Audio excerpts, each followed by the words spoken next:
சென்னை தலைமைச் செயலக வளாகத்தில் நடைபெறும் நிகழ்ச்சியில் 1,10,00,000 ரூபாய் மதிப்பிலான நடமாடும் மருத்துவ ஊர்தியை முதலமைச்சர் மு.க.ஸ்டாலின் பார்வையிடுகிறார். அந்த காட்சிகளை பார்த்துக் கொண்டிருக்கிறோம். மக்கள் நல்வாழ்வுத்துறைக்கு தேர்வான 233 அரசு பணியாளர்களுக்கும் பணி நியமன ஆணை வழங்கக்கூடிய நிகழ்வு என்பது நடைபெறுகிறது. அந்த நேரலை காட்சிகளில் நாம் இணைகிறோம். புற்றுநோய் தடுப்பு பராமரிப்பு திட்டத்தின் கீழ் நடவடிக்கை. மக்கள் நல்வாழ்வுத்துறைக்கு தேர்வான 233 அரசு பணியாளர்களுக்கு முதலமைச்சர் மு.க.ஸ்டாலின் பணி நியமன ஆணைகளை வழங்குகிறார். அதேபோல 1,10,00,000 ரூபாய் மதிப்பிலான நடமாடும் மருத்துவ ஊர்தியையும் அவர் ஆய்வு செய்யக்கூடிய அந்த காட்சியை பார்த்து கொண்டிருக்கிறோம்.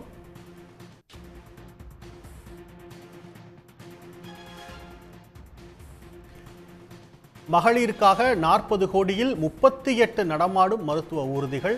மேலதிக விவரங்களுக்கு செய்தியாளர் கண்ணன் இணைகிறார். கண்ணன், விவரங்கள். மருத்துவம் மற்றும் மக்கள் நல்வாழ்வு துறையின் சார்பில் புற்றுநோயை தடுப்பதற்கும் அவற்றை முன்கூட்டியே கண்டறிவதற்கும் பல்வேறு புதிய திட்டங்களை தமிழ்நாடு அரசானது செயல்படுத்தி வருகிறது. அந்த திட்டத்தின் ஒரு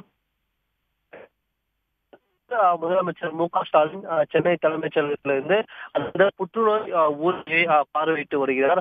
அதன்படி பார்த்தோம் என்றால், புற்றுநோய் தடுப்பு மற்றும் பராமரிப்பு திட்டத்தின் கீழ் மகளிர் வாழ்விற்காக 40 கோடி ரூபாயில்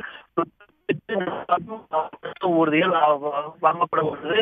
அதன்படி ஊர்திகளில் டிஜிட்டல் மோமோகிராபி கருவி, செமி ஆட்டோ உட்பட்ட பல வசதிகளுடன் இந்த மருத்துவ ஊர்தியானது வடிவமைக்கப்பட்டுள்ளது. ஒரு ஊர்தியானது சுமார் 1.10 கோடி செலவிலானது வடிவமைக்கப்பட்டு விரைவில் பயன்பாட்டுக்கு வர உள்ளது. அதன்படி சென்னை தலைமைச் செயலகத்தில் முதலமைச்சர் அலுவலக நுழைவாயிலில் இந்த ஊர்தியின் வடிவமைப்பை முதலமைச்சர் மு.க.ஸ்டாலின் பார்வையிட்டு வருகிறார். இந்த ஊர்தியை பொறுத்தவரையில் இந்த ஊர்தியில் என்னென்ன வசதிகள் உள்ளது, அந்த ஊர்திகளில் எவ்வாறு பயன்படுத்த முடியும், புற்றுநோய் பயன்பாட்டிற்காக இந்த ஊர்திகள் எவ்வாறு பயன்படும் என்பது தொடர்பாக முதலமைச்சர் மு.க.ஸ்டாலின் சென்னை தலைமைச் செயலகத்தில் அந்த ஊர்தியை பார்வையிட்டு வருகிறார். குறிப்பாக கூற வேண்டும் என்றால், இதே போன்று, அதாவது சுமார் 1.10 கோடி ரூபாய் செலவில் வடிவமைக்கப்பட்டுள்ள இதே போன்று 38 நடமாடும் ஊர்திகள் விரைவில் தமிழகம் முழுவதும் பெண்களுக்கு அந்த புற்றுநோய் சோதனை செய்வதற்காக பயன்பாட்டிற்கு வர உள்ளது குறிப்பிடத்தக்கது. தற்போதைய விவரங்களுக்கு நன்றி கண்ணன்.